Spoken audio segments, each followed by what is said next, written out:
So what I want to do today is basically do a self-coaching session. I'm asking myself the questions, I'm the one answering the questions, and the purpose of this is to illustrate what I mean when I say that the decision-making process is just a process of gathering information and connecting it to an image that makes sense and is clear.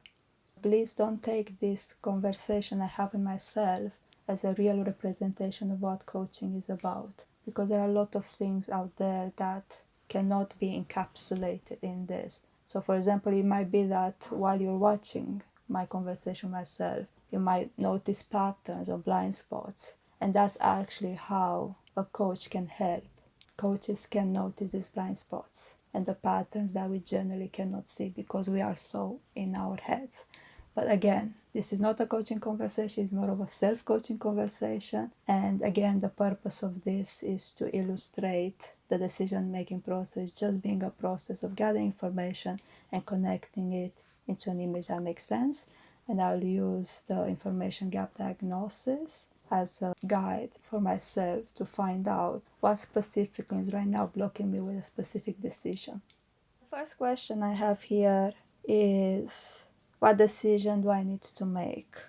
When it comes to the decision I want to make is actually regarding how I speak to the camera, and specifically what's the role from which I want to show up in front of the camera. Because on one level there's an element of ability to feel that I'm speaking fluently without stopping every word. Sometimes you'll notice I do this. Equally, I know there are people out there that says go and use a script, prepare everything you want to say. Other people say prepare just some bullets. Everybody has their own way of advising how you should speak to the camera in such a way that you're really conveying what you need to convey. I personally tried the script version, which was having everything written down for myself and then trying to deliver line by line by remembering each line and then afterwards delivering it to the camera. That worked interestingly in a way, because on some level there was an element of remembering, and sometimes I would not remember all the words, which kind of felt like what I was doing was becoming a bit more robotic, because I was no longer thinking, I was no longer expressing, I was just executing. And that also translated a bit into the way I was speaking. It felt that when I was speaking to the camera, I wasn't really myself. It is true there was also an element of performance that kind of sort of got involved, because then I started making little gestures here and there, which basically that's not how I behave. And because of that, I felt a bit awkward. I felt like, yeah, but that's not me. And given that the reason why I have this YouTube channel is to create visibility about decision-making process as being just a process that is very straightforward, creating visibility that I'm around and I'm available for whoever needs help with their decisions. So there was that side of it in which I wasn't feeling quite okay. I mean, it's true, there was also another element which was a bit touched on the idea of performance. It felt like because I was performing and I wasn't really myself, and tying this with the idea of the visibility, I do value to show up the most authentic as I can, because I'm aware that the coaching relationship is a human-to-human relationship.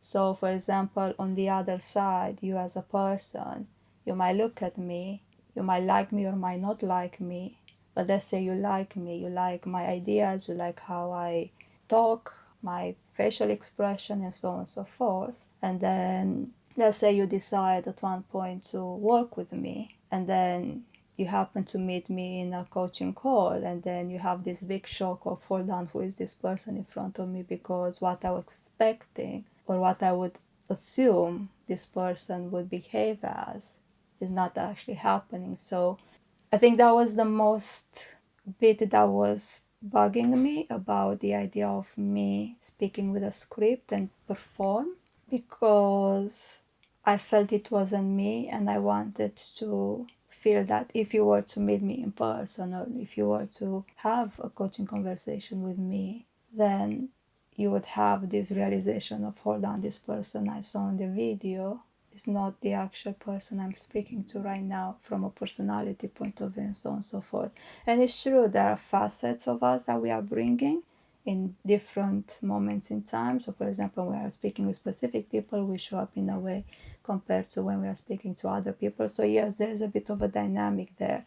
But one thing is to be an element of dynamic, and another thing is to feel like me with myself. When I look at my videos, I'm not recognizing that side of it. And it is true, there's also the mirror element, the fact that I'm personally not looking at myself when I speak, so I don't actually know how I look. And it could be also that unknown of, I'm thinking of myself looking in a specific way, having a specific facial expression, and so on and so forth, or a specific body language. But then when I actually see it, I'm like, hold on, I wasn't thinking that's me. So it could be, actually, that's an interesting one, and I didn't really think about it before. So in a way, yes, this is information that I was not aware of, that maybe it wasn't necessarily a performative experience. I translated it as a performative experience, but in reality, that's how I behave.